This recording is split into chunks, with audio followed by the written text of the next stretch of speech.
কান্না যেন থামছেই না মাত্র 1 বছরের এই অজ্ঞাত শিশুটির। বিগত 2 দিন ধরে এভাবেই হাসপাতালের অন্য রোগীর স্বজন, নার্স ও আনসার সদস্যদের কোলে কোলে ঘুরছে ছোট্ট এই শিশুটি। কাঁদতে কাঁদতে এক কোল থেকে অন্য কোল, এভাবেই দিন কাটছে তার।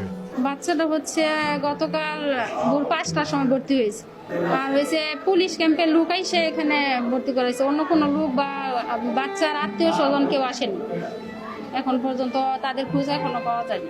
বাচ্চারা খুব কান্নাকাটি করতেছে, আর হচ্ছে বাচ্চা তো তার মানে মা বা আত্মীয় স্বজন তাদেরকে খুঁজতেছে, কিন্তু তাদের কেউ পাচ্ছে না বলে সে অনেক কান্নাকাটি করতেছে।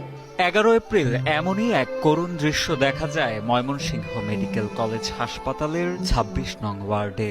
হাসপাতাল কর্তৃপক্ষের দেয়া তথ্যের ভিত্তিতে জানা যায়, গত 10 মে ভোরে অজ্ঞাত পরিচয়ে কিছু লোকজন 1 বছর বয়সী এই শিশু ও মধ্যবয়সী এক নারীকে সড়ক দুর্ঘটনার রোগী হিসেবে ভর্তি করান হাসপাতালে। সেদিন সন্ধ্যায় মারা যান সেই নারী। পরবর্তীতে শিশুটিকে ভর্তি করা হয় হাসপাতালের 26 নং ওয়ার্ডে। এখনো পর্যন্ত শিশুটির স্বজনদের খোঁজ বা ঠিকানা কিছুই পাওয়া যায়নি। সবাই ওকে হেল্প করতে চেষ্টা করতেছে, বাট ও শুধু কান্নাকাটি করছে। ওর হয়তো মা বাবাকে খুঁজতেছে, সে অনেক কান্নাকাটি করতেছে, কিন্তু আমাদের অনেক খারাপ লাগতেছে দেখে।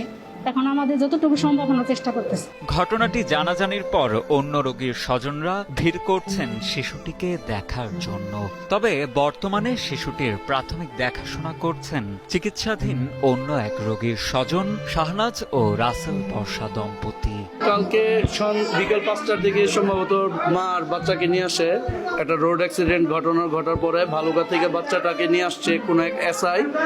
তো মা অনেক মৃত্যুর সাথে পাঞ্জা লড়ার পরে মাটা মারা যায়। আর আমিও এই ওয়ার্ডে আসি আমার বাচ্চাকে নিয়ে। আমার বাচ্চাটা গরম পানিতে পড়ে যায় বাম্পা। বাচ্চার কোনো আত্মীয় স্বজন এখন পর্যন্ত খোঁজ পায় নাই, না ছেলের বাবা মা বা ছেলের বাবার কোনো সন্ধান বা মায়ের আত্মীয় স্বজন কেউ এখন পর্যন্ত সন্ধান পায় না। সে খুব কান্নাকাটি করতেছে। আমরা চাই সকলেই যে বাচ্চার আসল যে আত্মীয় স্বজন তারা যেন সঠিক প্রমাণ দিয়ে বাচ্চাটাকে নিয়ে যায়। আর যদি কেউ না নিতে চায় আমি বাচ্চাটাকে নিয়ে যাব। শিশুটির কান্নাকাটি দেখে আশেপাশের অন্য মায়েরাও ভেঙে পড়ছেন কান্নায়। হাসপাতালে ভর্তি অন্য রোগীর স্বজনদের ভাষ্য, মাকে হারিয়ে দিশেহারা প্রায় অবুঝ এই শিশুটি।